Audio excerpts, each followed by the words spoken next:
भूलोगे 3-4 दिन में, मैं आपको याद दिला देती हूँ। आज हमारा जो टॉपिक होगा, आप हेडिंग लिख लेंगे प्लांट मोर्फोलॉजी।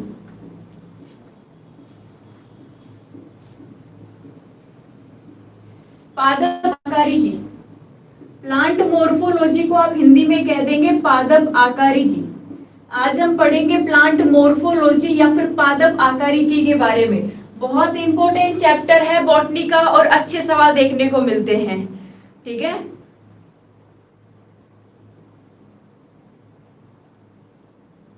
चलो ठीक है, देखो प्लांट मोर्फोलॉजी के अंदर मैंने आपको बता दिया था पिछली क्लास के अंदर कि प्लांट मोर्फोलॉजी क्या है, पादप आकारिकी क्या है। आकारिकी के मत से आप समझ रहे होंगे कि मोर्फोलॉजी का मीन्स क्या है।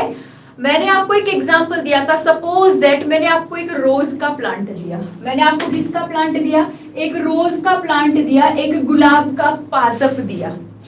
अब अगर मैं आपसे पूछूं कि आप इस प्लांट के अंदर क्या क्या देख पा रहे हैं, तो आप बिना सोचे हुए क्या जवाब दोगे कि मैम इसमें रूट हो सकती है, जड़ें हैं, मैम इसका स्टेम है, तना है, इसकी लीफ है, इसकी पत्तियां हैं, इस पे क्या लगे हैं, फ्लावर्स लगे हैं, फूल लगे हैं।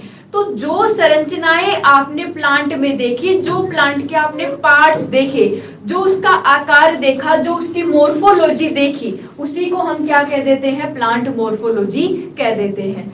अब देखो प्लांट मोर्फोलॉजी के अंदर आपने रोज में क्या क्या देखी, आपने रूट देखा, रूट यानी कि किसके बारे में, आपने जड़, बहुत सारी रूट थी, जड़ें थी जो किसमें प्रेजेंट है, रोज के प्लांट में। किसी का भी प्लांट हो सकता है, हमने एग्जांपल किसका लिया है, रोज का। दूसरा हमने क्या देखा कि इसमें क्या हो सकता है, स्टेम होगा, तना तो होगा ही होगा, इसमें क्या होगा, स्टेम के साथ लीफ होगी, बहुत सारी लीव्स होगी, क्या होंगी, पत्तियां होंगी, ठीक है। इसके बाद हमने क्या देखा कि इसके अंदर क्या बनता है, फ्लावर बनता है, फ्लावर यानी कि पुष्प बनता है। ऐसी संरचनाएं हमने देखी किसमें, रोज के प्लांट में देखी। इतनी बात आप सब लोगों को पता है। अब इस प्लांट मोर्फोलॉजी के अंदर हमें एक एक चीज को पढ़ना होता है, क्योंकि रूट्स भी अलग अलग टाइप की होती है, स्टेम भी अलग अलग टाइप का होता है, लीफ भी अलग अलग टाइप की होती है, और फ्लावर्स जैसे यूनिसेक्सुअल हो गया, बाइसेक्सुअल हो गया, एक लिंगी और द्विलिंगी, ठीक है। आ गए सभी, आ जाओ जल्दी आ जाओ,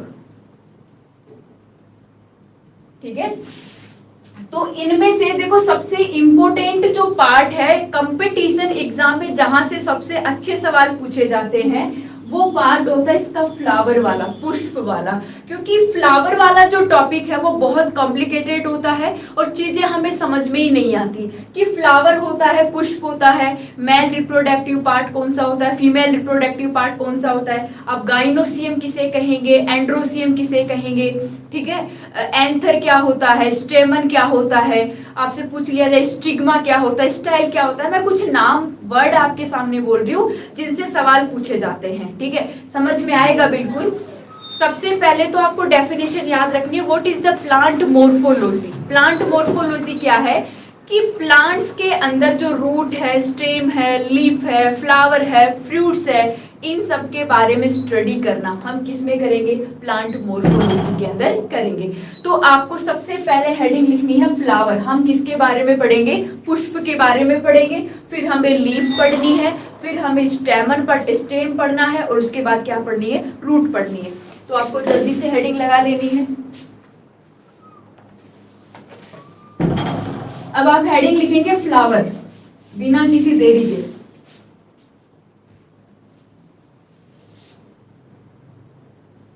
ठीक है, तो आप हेडिंग लिखो सबसे पहले फ्लावर, पुष्प। हम फ्लावर या किसके बारे में पढ़ेंगे, पुष्प के बारे में पढ़ेंगे। देखो बहुत अच्छी बातें आपको देखने को मिलेगी इसके अंदर, ध्यान से सुनो।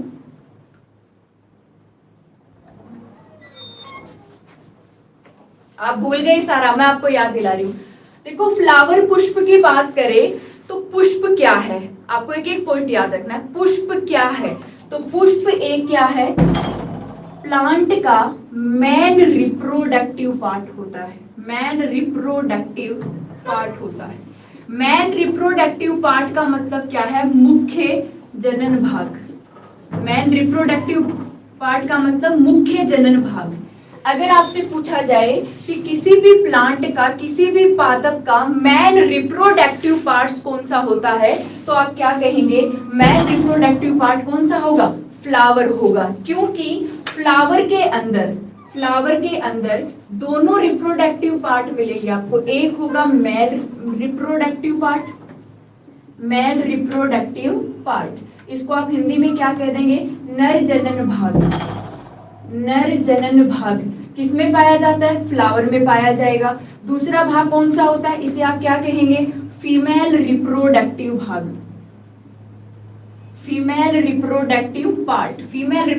पार्ट।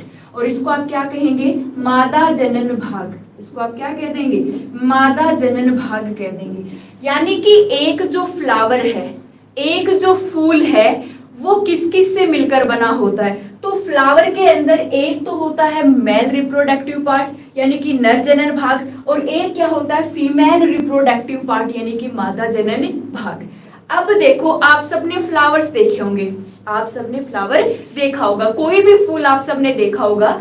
आपसे मैं एक बात चर्चा करना चाहूं कि देखो, फ्लावर के बाहर की तरफ, फूल के बाहर की तरफ नीचे जो ग्रीन ग्रीन लीफ होती है, जो हरी हरी पत्तियां होती है, उसे हम पुष्प का कौन सा भाग कहते हैं? क्योंकि पुष्प भी अलग अलग भागों से मिलकर बना होता है। जैसे पुष्प के सबसे बाहर वाले भाग को आप क्या कहते हैं? कैलिक्स कहते हैं। आप क्या कहते हैं? कैलिक्स। आप सबने नाम सुना होगा कैलिक्स, या फिर इसको क्या कहा जाता है? सेपल कहा जाता है। नाम कुछ अटपटे आएंगे, लेकिन आपको याद रखना है पुष्प का सबसे बाहर वाला भाग। जैसे फॉर एग्जांपल मैं एक पुष्प की स्ट्रक्चर बनाना चाहूं, देखो आपने ऐसे एक फ्लावर की स्ट्रक्चर देखी होगी, ऐसे ऐसे कुछ संरचनाएं पाई जाती है, लीव्स ही पाई जाती है। ये वाला जो भाग होता है बाहर की तरफ, जो ग्रीन ग्रीन भाग हमें पुष्प में दिखाई देता है, इसको कहा जाता है कैलिक्स। क्या कहते हैं? कैलिक्स। या फिर आप इसको दूसरा नाम इसको क्या बोल सकते हैं? सेपल बोल सकते हैं। या फिर आप इसको क्या बोल सकते हैं? सेपल बोल सकते हैं। मतलब कैलिक्स, सेपल, या फिर आप इसको हिंदी में कह देते हैं बाह्य दल। आप इसको हिंदी में क्या कह देते हैं? बाह्य दल। आप 6th-7th क्लास में होंगे तो आपने पढ़ा होगा, है ना? आपने क्या पढ़ा होगा कि जो पुष्प है, आप सबने पुष्प तो देखा होगा, पुष्प मेरे पास नहीं है, लेकिन पुष्प के नीचे जो हरी हरी लीफ होती है, जो हरी हरी पत्तियां होती है, पुष्प के उस भाग को हम क्या कहते हैं? कैलिक्स कहते हैं, या फिर इसको सेपल कहा जा सकता है, या फिर आप इसको हिंदी में क्या कह सकते हैं? बाह्य दल भी कह सकते हैं। ठीक है। इसके बाद इसका जो दूसरा भाग है, दूसरा भाग कौन सा होगा? आपको पता है कि इस ग्रीन हरे हरे भाग के अंदर ऐसे रंगीन रंगीन भाग दिखाई देते हैं, रंगीन भाग। ठीक है। और इस रंगीन भाग को आप क्या कहते हैं? पंखुड़ियां कहते हैं ना भाई। ये फ्लावर्स की क्या है? ये फूल की क्या है? पंखुड़ी है भाई। जिससे सुगंध आती है फूल के अंदर, जो आपको अच्छी अच्छी सुगंध आती है, वो किससे आती है? इन पंखुड़ियों से आती है। जैसे रोज की पंखुड़ियां आपने देखी होगी, उन पंखुड़ियों को क्या करते हैं? अपन हटा लेते हैं। ठीक है। और उसकी जो सुगंध होती है वो बहुत अच्छी लगती है हमें। तो उस भाग को आप क्या कहते हैं? जो रंगीन होता है, जो कलरफुल वाला पार्ट है, उसे आप क्या कहते हैं? पंखुड़ियां कह सकते हैं। ठीक है। और साइंस की भाषा में, ध्यान से सुनना, साइंस की भाषा में उसको कहा जाता है कोरोला। साइंस की भाषा में उसको क्या कहा जाता है? कोरोला। ध्यान से सुनना, साइंस की भाषा में कोरोला, या फिर आपको नाम लिखना है पेटल। आप इसको कोरोला कह सकते हैं, या फिर आप इसको क्या कह सकते हैं? पेटल कह सकते हैं। ठीक है। आप इसको हिंदी में दलपुंज भी बोल सकते हैं। आप इसको हिंदी में क्या बोल सकते हैं? दलपुंज भी बोल सकते हैं। ठीक है। कंफ्यूज हो जाओगे, नाम रट लो। सबसे पहला फ्लावर का जो हरे वाला भाग है, इसको क्या कहेंगे? कैलिक्स या फिर सेपल। आप इसको क्या बोल सकते हैं? बाह्य दलपुंज बोल सकते हैं। फ्लावर के अंदर की तरफ ये जो पंखुड़ियों वाला भाग है, जो रंगीन कलरफुल भाग है, उस कलरफुल भाग को आप क्या कहते हैं? कोरोला कहते हैं। देखो आपको ऐसे याद रखना है, शॉर्ट में CCAG। मैं एक ट्रिक बता देती हूँ आपको। आपको पूछेगा कि पुष्प के भागों का क्रम बताओ, पुष्प के भागों का क्रम बताओ कि कौन से पुष्प का सबसे बाह्य भाग है, फिर अंदर वाला भाग कौन सा है, नर जनन भाग कौन सा है, मादा जनन भाग कौन सा है। तो आप रिपीट करो कमेंट सेशन में। आपको याद रखना है CCAG। इसका मतलब क्या है? C सी का मतलब कैलिक्स, दूसरे सी का मतलब कोरोला, और इस ए का मतलब होता है एंड्रोसियम, एंड्रोसियम। और ये एंड्रोसियम है, इसको आप क्या बोल सकते हैं, मतलब पुंकेसर वाला भाग है, या फिर आप इसको क्या बोल सकते हैं, नरजनन भाग, एंड्रोसियम। ये कौन सा भाग है, नरजनन भाग है। कौन सा भाग होगा, नरजनन भाग होगा। तो आपने इसको क्या बोल दिया, A4 क्या हो गया, एंड्रोसियम, और एंड्रोसियम का मतलब नरजनन भाग, ठीक है। इसके बाद जी का मतलब आप क्या लिखेंगे, इसको बोलेंगे हम गाइनोसियम, इसको आप क्या बोलेंगे, गाइनोसियम। और गाइनोसियम को क्या कहा जाएगा, आपने सुना होगा स्त्री केसर, स्त्री केसर का नाम सुना है, स्त्री केसर, या फिर आप इसको क्या बोल सकते हैं, मादा जनन भाग बोल सकते हैं, या फिर आप इसको क्या बोल सकते हैं, मादा जनन भाग बोल सकते हैं। इन सब भागों से मिलकर क्या बना होता है, एक पुष्प बना होता है। इमेजिन करो, इमेजिन करो, थोड़ा सा सोचने की कोशिश करो, इमेजिन करो कि आपके पास एक रोज का फ्लावर है, आपके पास एक रोज का फ्लावर है, उस फ्लावर के नीचे जो डंडा सा होता है ना, जिससे फ्लावर जुड़ा हुआ है, ठीक है, उसके पास कुछ ग्रीन ग्रीन लीफ होती है, हरी हरी पत्तियां होती है, उनको आप क्या कहते हैं, कैलिक्स कहते हैं, सेपल कहते हैं, ठीक है। उसके बाद अंदर की तरफ जो रेड रेड कलर की होती है ना रोज की, हाँ भेज भी रहे हो रोज, तो जो रेड कलर का जो रोज वाली लीफ होती है उसको हम पंखुड़ियां, और दूसरे सी का मतलब कोरोला, पंखुड़िया को आप साइंस की भाषा में क्या कहेंगे, कोरोला, या फिर आप इसको क्या कह सकते हैं, पेटल भी कह सकते हैं। इसके बाद आओ तीसरे नंबर पे, आप क्या याद रखेंगे, ए मींस एंड्रोसियम, ए मींस एंड्रोसियम, और एंड्रोसियम पादप का कौन सा भाग होता है, नर जनन भाग होता है, जहां पे परागकण बनते हैं। हाँ संजय सेन जी, ठीक है, पढ़ाई में ध्यान दो थोड़ा सा, थैंक यू पूछने के लिए। इसके बाद देखो चौथा भाग कौन सा है, जी, जी को आप क्या बोलेंगे, गाइनोसियम, और गाइनोसियम को क्या कहते हैं, स्त्री केसर, जो कौन सा भाग होता है, मादा जनन भाग होता है। ये नाम आपको याद हो गए होंगे। देखो एक फ्लावर क्या है, रिवाइज करो, what is the flower, flower है क्या, एक प्लांट का मेन रिप्रोडक्टिव पार्ट, एक पुष्प, एक पादप का जो मुख्य जनन भाग होता है, जिससे नया प्लांट बनने के चांसेस है, वो कौन होता है, फ्लावर होता है, पुष्प होता है। फ्लावर के अंदर मेल रिप्रोडक्टिव पार्ट और फीमेल रिप्रोडक्टिव पार्ट, दोनों पार्ट्स देखने को मिलेंगे। हो सकता है एक ही में, हो सकता है अलग अलग फ्लावर में हो, उसकी बात आगे करेंगे। एक फ्लावर किस किस से मिलकर बना होता है, देखो फ्लावर में कैलिक्स होता है, फ्लावर में कोरोला होता है, फ्लावर में एंड्रोसियम होता है, फ्लावर में गाइनोसियम होता है। इतनी बात आप लोगों को समझ में आई। अब थोड़ा सा मैं इसको डायग्राम से समझा देती हूँ ताकि आप कभी भूलो नहीं। ये बात समझ में आ गई, नाम सभी को समझ में आ गए होंगे, ठीक है। अब देखो इसको एक छोटा सा डायग्राम बना के समझो कि आप कभी भूल नहीं पाओ कि कैलिक्स कौन सा है, कोरोला कौन सा है, एंड्रोसियम कौन सा होता है, गाइनोसियम कौन सा होता है। तो एक फ्लावर से मैं एक स्ट्रक्चर बना के समझा देती हूँ आपको, कोशिश करना कभी भूलो नहीं। देखो सामने कुछ ऐसी सी संरचना आपको देखने को मिलेगी, बाहर की तरफ ग्रीन ग्रीन हरे रंग की, ठीक है। ये किस कलर की होती है, ग्रीन कलर की। और इस ग्रीन कलर की संरचना को आप क्या कहते हैं, आप इसको कहते हैं मैम कैलिक्स, या फिर आप इसको बोल सकते हैं सेपल। आप इसको कैलिक्स भी बोल सकते हैं, सेपिल भी बोल सकते हैं, और हिंदी में इसको हम बाह्य दल भी कह सकते हैं। हिंदी में हम इसको क्या कह सकते हैं, बाह्य दल भी कह सकते हैं, ठीक है। इसके बाद इसके बाहर की तरफ कुछ ऐसी ऐसी संरचनाएं हैं, जैसे मान लो मैंने एक फ्लावर बना दिया, कोई भी एनी XYZ कोई भी फ्लावर है, मैं नहीं बोल रही मेरे को रोज का फ्लावर बनाना आता है, ठीक है। ऐसे ऐसे कुछ भाग आपको बाहर की इसके ऊपर दिखाई देते हैं। ये ग्रीन लीव्स होती है, ये हरी हरी पत्तियां हैं, जिसको आपने कैलिक्स बोल दिया। ये जो रंगीन पत्तियां हैं, ये कैसी है, रंगीन, ठीक है। इन रंगीन पंखुड़ियों को, वैसे अपन अपनी भाषा में क्या बोलते हैं, पंखुड़ियां, सब नाम जानते हैं। और इन रंगीन पंखुड़ियों को साइंस की भाषा में क्या कहते हैं, कोरोला कहते हैं। क्या कहते हैं, कोरोला, या फिर इसको क्या बोल सकते हैं, हम इसको पेटल भी बोल सकते हैं। आप इसको कोरोला बोलोगे या फिर इसको क्या बोलोगे, पेटल भी बोलोगे, ठीक है।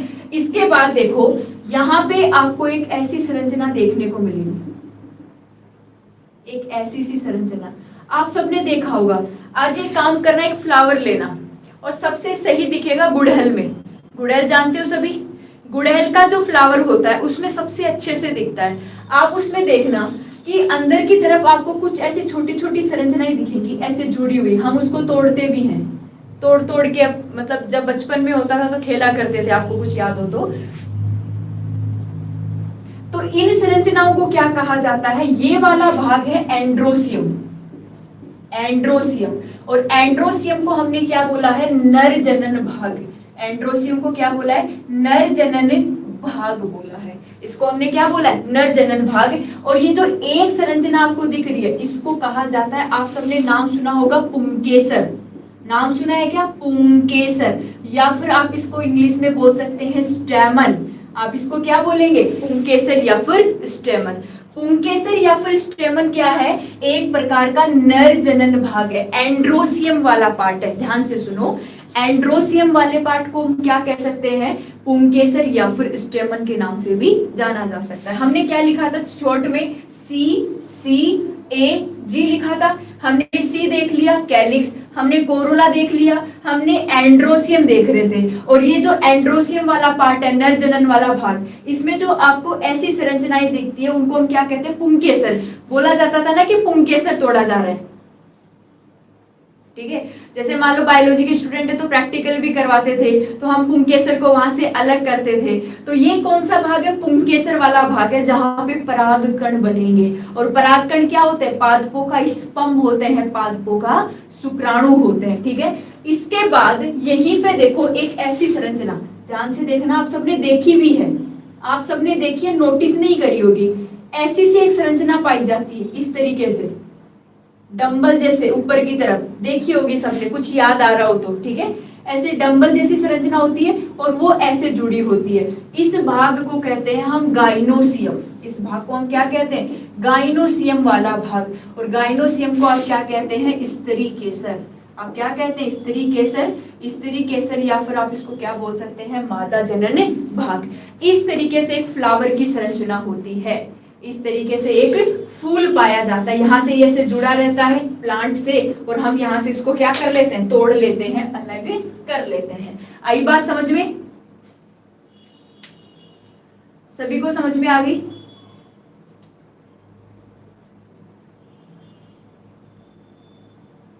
ये बात आप सबको समझ में आ गई। एक बार बता दो मुझे कि कैलिक्स क्या होता है, कोरोला क्या होता है, आपसे पूछा जाए।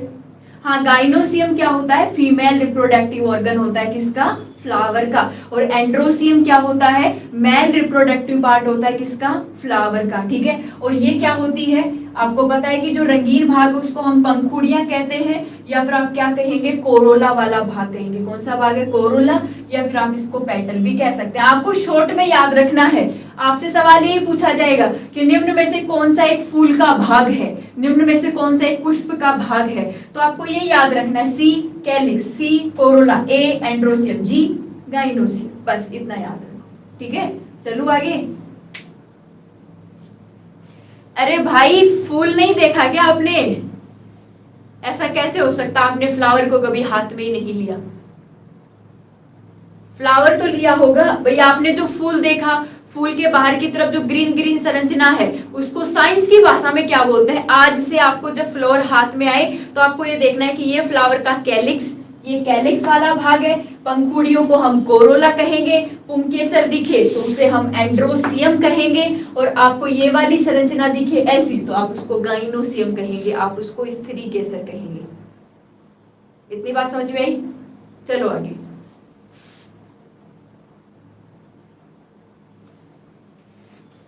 ठीक है, तो ये फ्लावर्स के अलग अलग भाग हैं।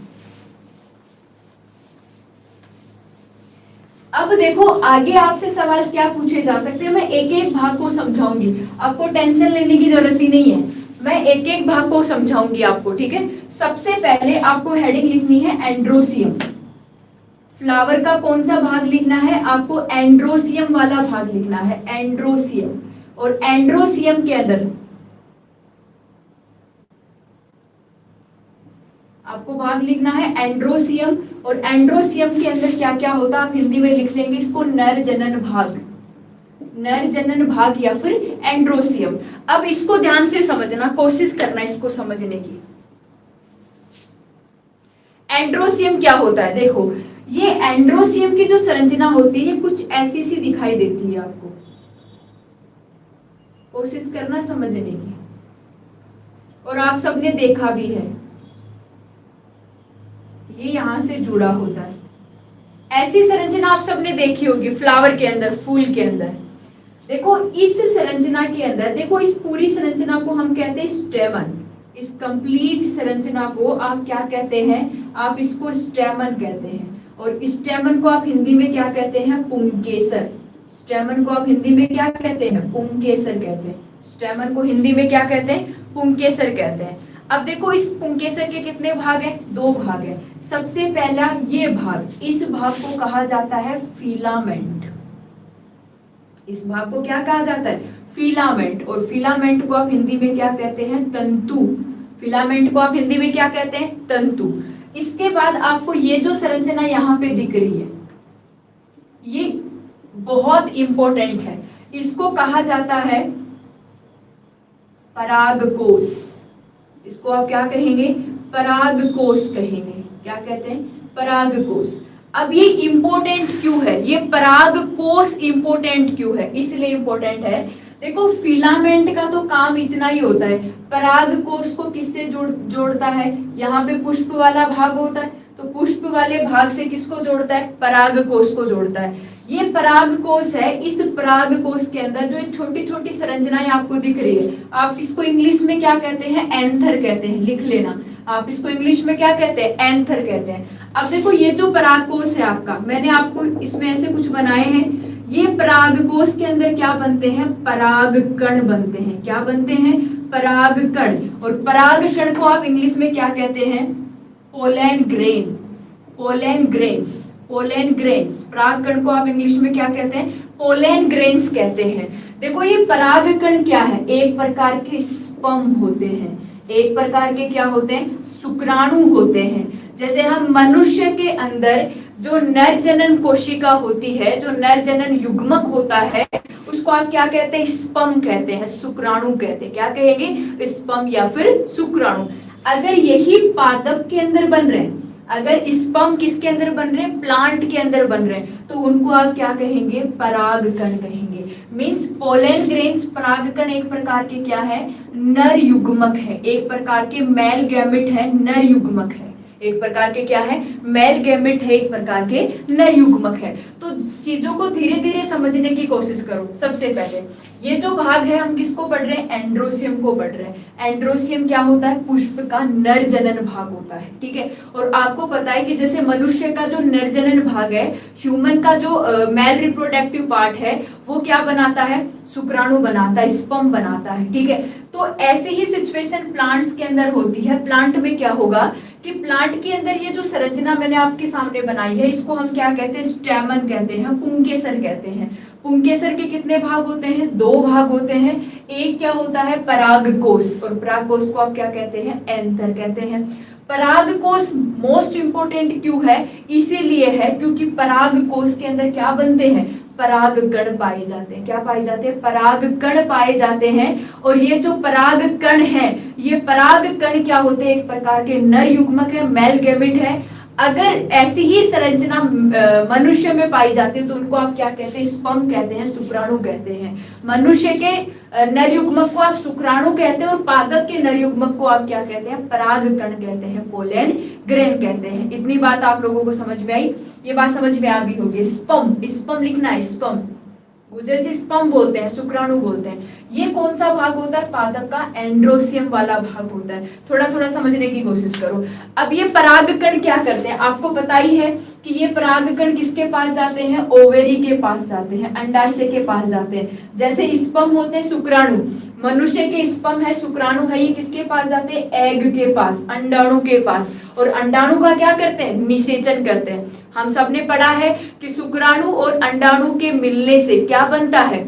जाइगोट बनता है। यानी जब शुक्राणु अंडाणु के पास जाता है, तो अंडाणु का क्या कर देता है? निषेचन कर देता है, फर्टिलाइजेशन कर देता है। सेम सिचुएशन होती है कि यहाँ पे ये जो परागकण है, ये परागकण किसके पास जाते हैं? ओवेरी के पास जाते हैं। ओवेरी यानी कि अंडाशय, मैंने पढ़ाया आपको पहले। अब देखो ये ओवेरी के पास कैसे जाते हैं, कैसे फर्टिलाइजेशन होता है, सेम इसी की बात अभी हम करेंगे।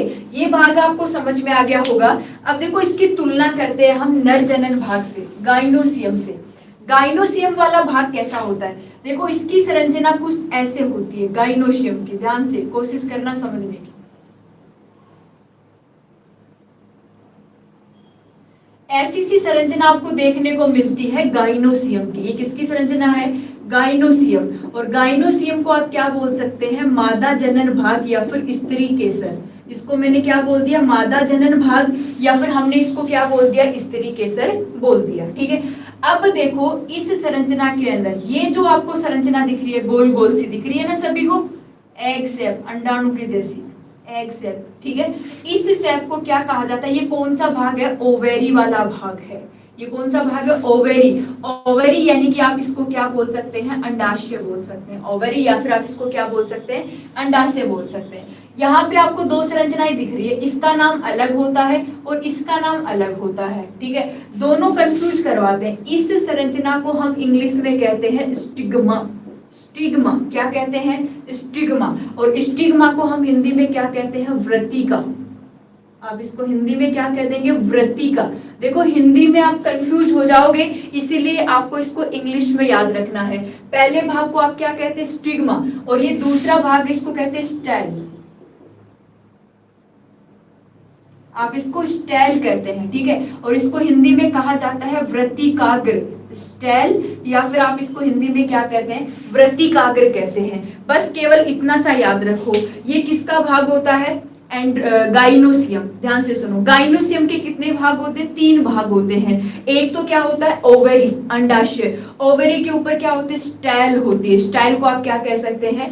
व्रतिकाग्र कह सकते हैं। और ऊपर वाला जो भाग है, ये वाला भाग जो डंबल शेप में दिख रहा है, उसको आप क्या कहते हैं? स्टिग्मा कहते हैं, या फिर आप इसको क्या कह सकते हैं? व्रतिकाग्र कह सकते हैं। तो सबसे पहले तो आपको इनके भाग याद होने चाहिए कि ये एंथर हो गया, ये क्या हो गया? फिलामेंट हो गया। ये पूरी संरचना, इसको आप क्या बोल रहे हैं? स्टैमन बोल रहे हैं, पुंकेसर बोल रहे हैं। और उसके बाद दूसरा जो भाग है वो कौन सा है? गाइनोसियम। गाइनोसियम क्या होता है? स्त्री केसर, मादा जनन भाग। और मादा जनन भाग में क्या क्या पाया जाता है? स्टिग्मा पाया जाता है, स्टेल पाई जाती है, और क्या पाया जाता है?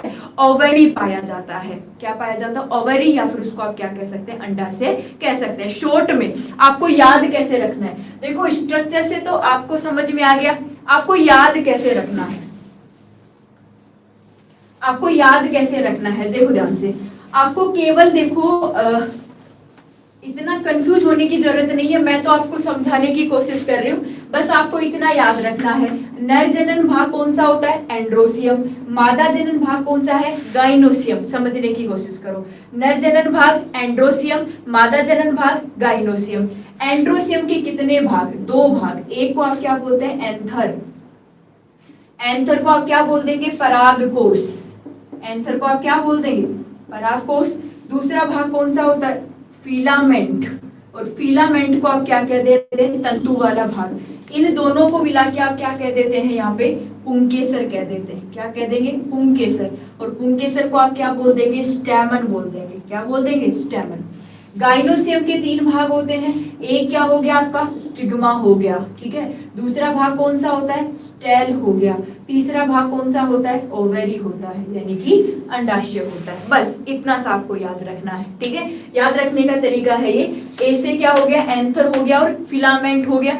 इन दोनों को मिला के आप क्या बोल रहे हैं? पुंकेसर बोल रहे हैं, स्टैमन बोल रहे हैं। गाइनोसियम का क्या क्या हो गया? स्टिग्मा हो गया, स्टेल हो गया, और कौन सा हो गया? ओवेरी हो गया। इन तीनों को मिला के आप क्या बोल रहे हैं? गाइनोसियम बोल रहे हैं। यानी कि ये मैंने आपको भाग समझाए हैं कि आपको समझ में आना चाहिए कि पुंकेसर क्या होता है। ठीक है, आपको समझ में आना चाहिए कि ये गाइनोसियम क्या है। कभी नाम ही नहीं सुना, नाम सबने सुना है, बस गौर नहीं किया होगा कि गाइनोसियम क्या होता है। तो आप क्या कहेंगे? भाई मादा जनन वाला भाग होता है जिसमें स्टिग्मा हो सकती है, स्टेल हो सकती है, और क्या हो सकती है? ओवेरी हो सकती है। क्या हो सकती है? ओवेरी हो सकती है। इतनी बात समझ में आई? इतनी बात समझ में आ गई सभी को?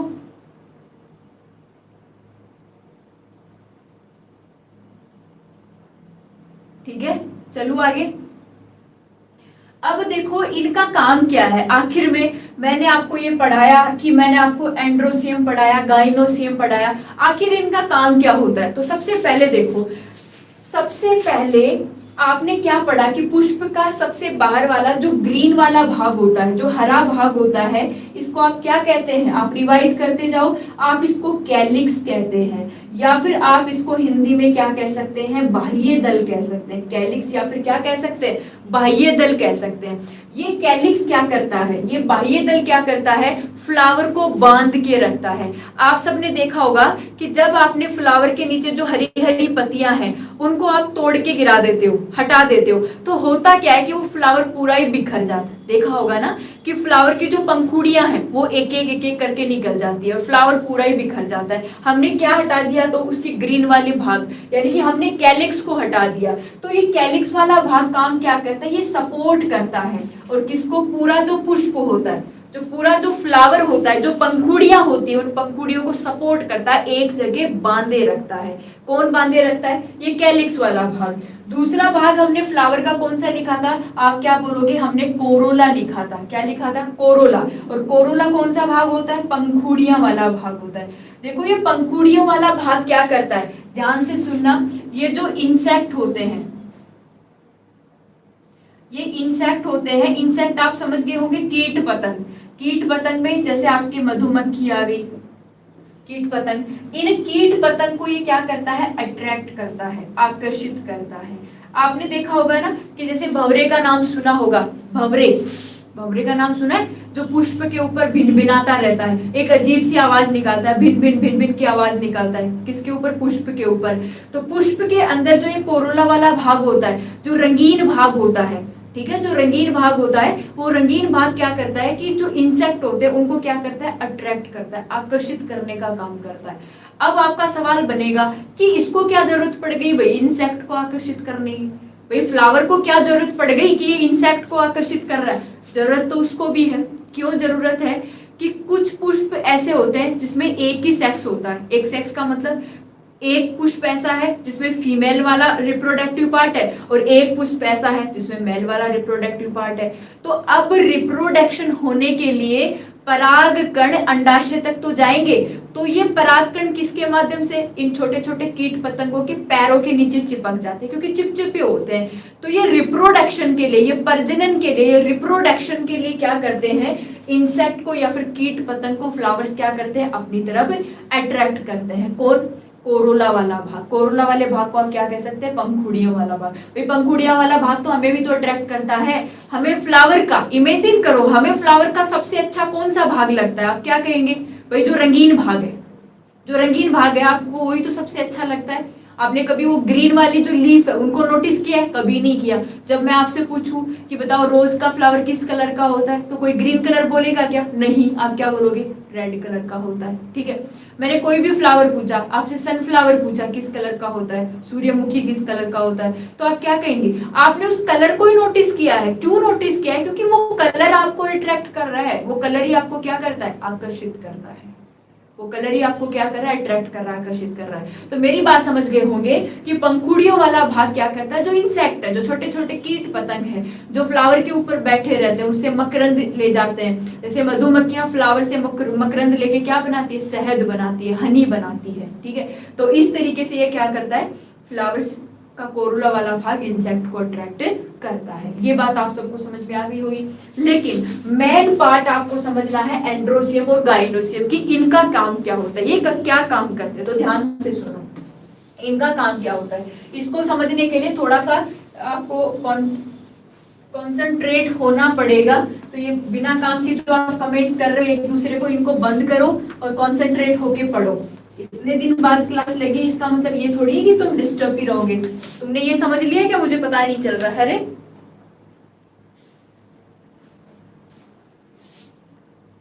क्लास को भी शेयर कर दो।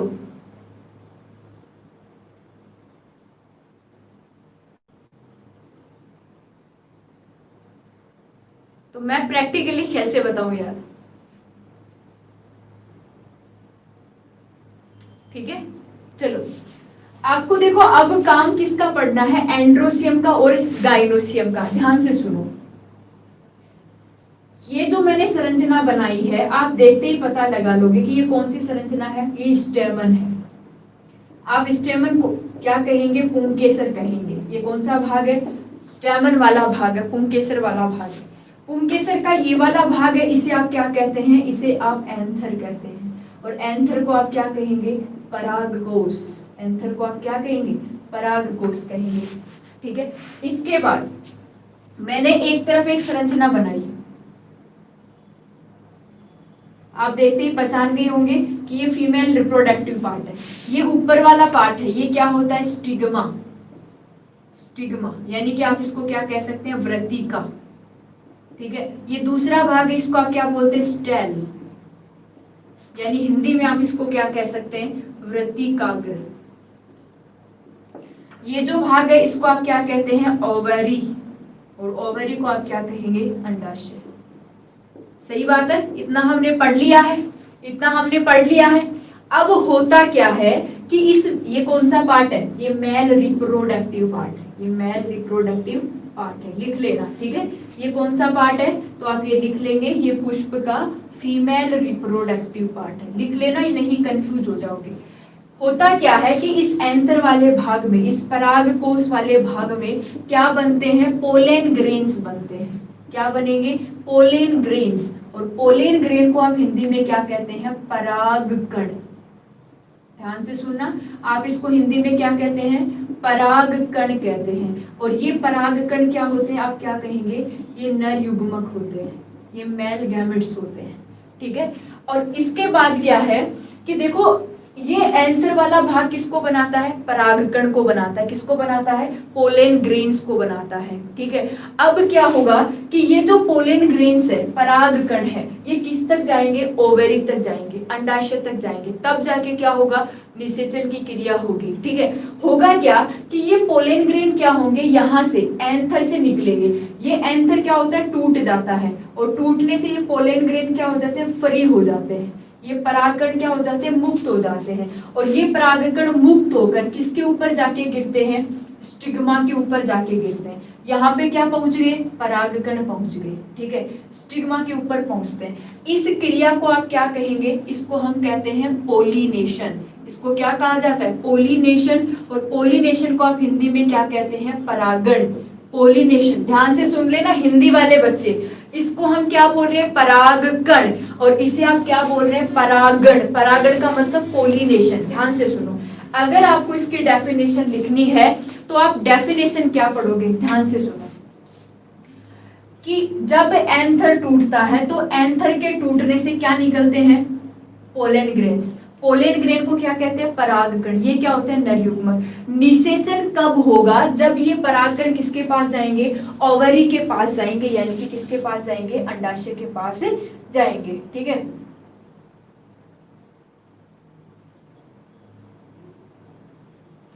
अब क्या होगा कि ये जो पोलेन ग्रेन्स है, ये पोलेन ग्रेन जब स्टिग्मा पे गिरेंगे, तो पोलेन ग्रेन्स जब स्टिग्मा पे गिर रहे, पोलेन ग्रेन का एंथर से निकलकर स्टिग्मा तक गिरना, स्टिग्मा तक पहुंचना क्या कहलाता है, आप क्या कहेंगे, पोलिनेशन कहलाता है, या फिर क्या कहलाता है, परागण कहलाता है। ठीक है, अब होता क्या है, देखो दो टर्म आएगी, दोनों टर्म आपको कंफ्यूज करेगी। एक बार थोड़ा सा 1 मिनट देना मुझे, आप इस चीज को देखो, 1 मिनट देना मुझे केवल।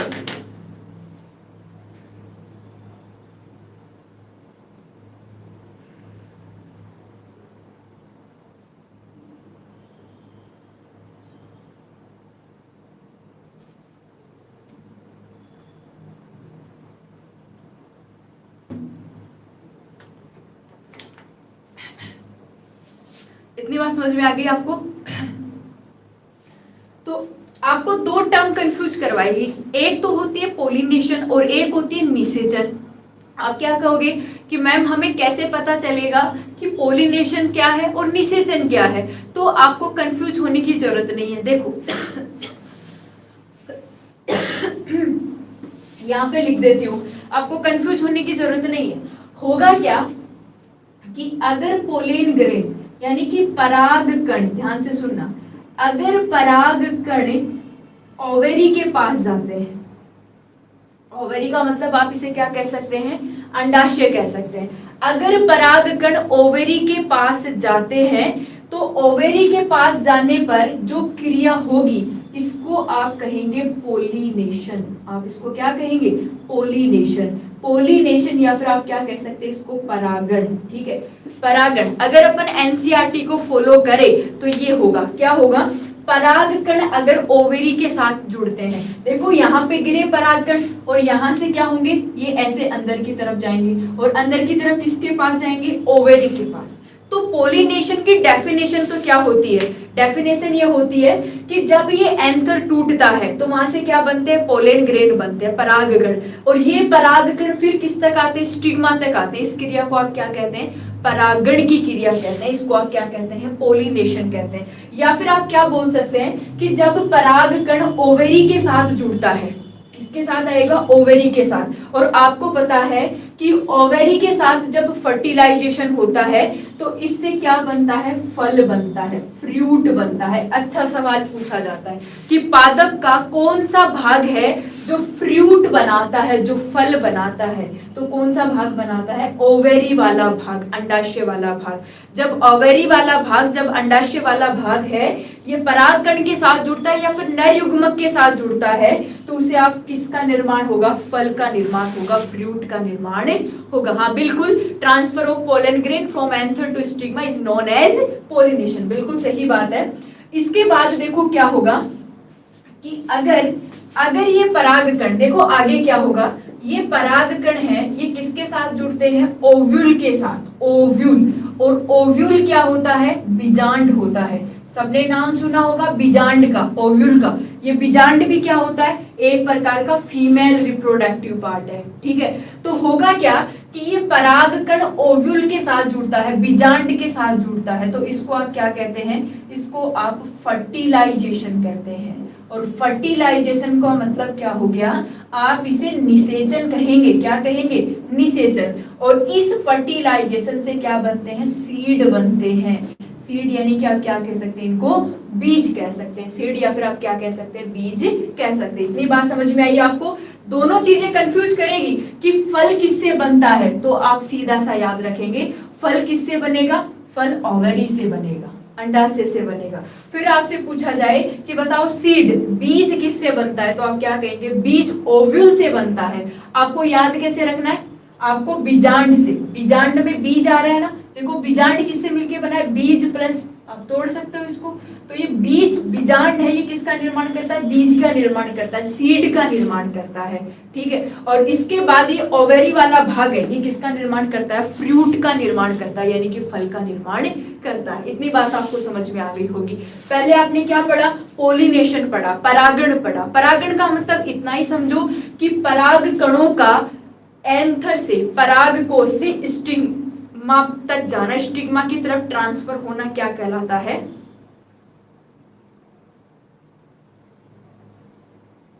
इसको आप क्या कहेंगे?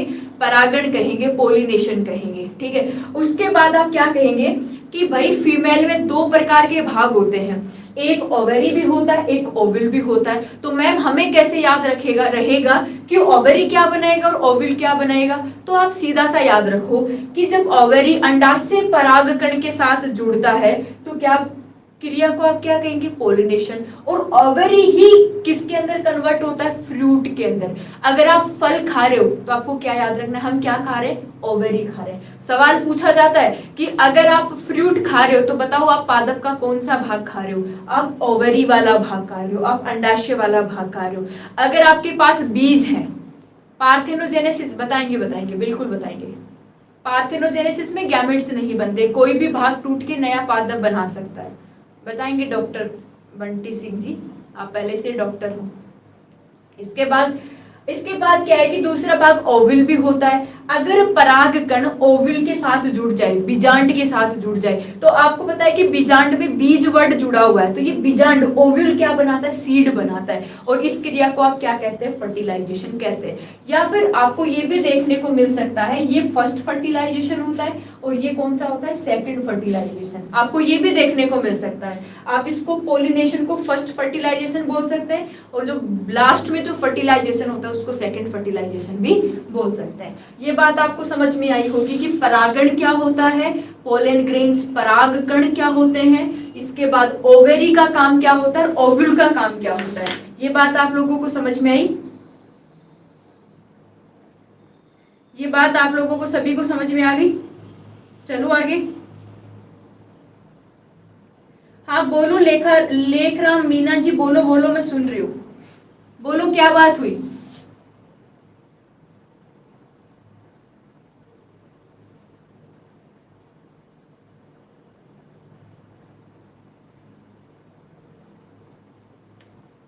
पादप का कौन सा भाग खाने का होता है? हम तो फल खाते हैं, फ्रूट खाते हैं। फ्रूट क्या होता है? ओवरी होता है, अंडाशय होता है।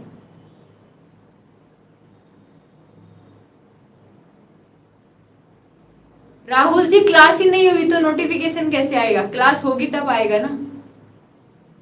परागकण वृत्तिकाग्र पर कैसे पहुंचते हैं? अलग अलग मीडियम है, अभी बताऊंगी, अभी बताऊंगी।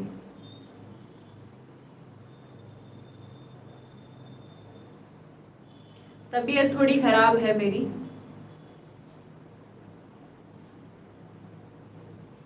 अटपटा लग रहा है तो बात ही कुछ ऐसी है।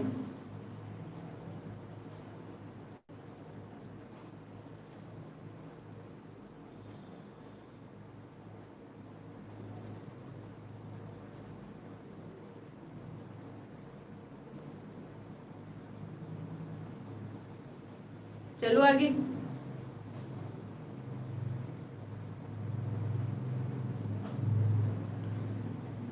जीएस क्या नाम है आपका? 75। मैम इतने दिन कहाँ थे? नोट्स तो भैया आपको बनाने ही पड़ेंगे, मैं समझा सकती हूँ। चलो ठीक है, इतनी बात आप लोगों को समझ में आ गई होगी। अब देखो देखो चैप्टर कुछ ऐसा ही है, आपको समझने की कोशिश करनी पड़ेगी। पहले ही कहा था मुझे अपनी साइकोलॉजी को चेंज करना है। आपको जब बॉटनी पढ़नी है तो आपको चीजों को आपको समझ में कैसे आएगी? मुझे एक बात बताओ, आपको समझ में कैसे आएगी? आप इस बोर्ड से ज्यादा ध्यान आप अपनी चैटिंग पे देते हो, आपको कैसे समझ में आएगी? सपोज करो खुद ही, अगर आपको पढ़ना ही है तो आप पूरा ध्यान इधर लगाओ ना। इससे अलग तरीका नहीं है भूपेश जी, नहीं है भाई। मैं कोरोला को कोरोला ही बोलूंगी, कैलिक्स को कैलिक्स ही बोलूंगी, स्टेमन को स्टेमन ही बोलूंगी। इसके अलावा मैं नाम नहीं निकाल सकती, इतनी बड़ी साइंटिस्ट नहीं हूं मैं।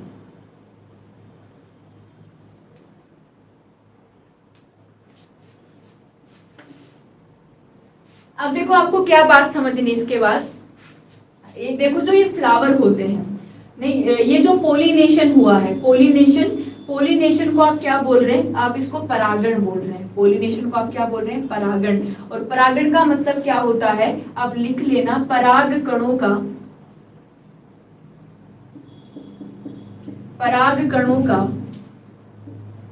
परागकोश से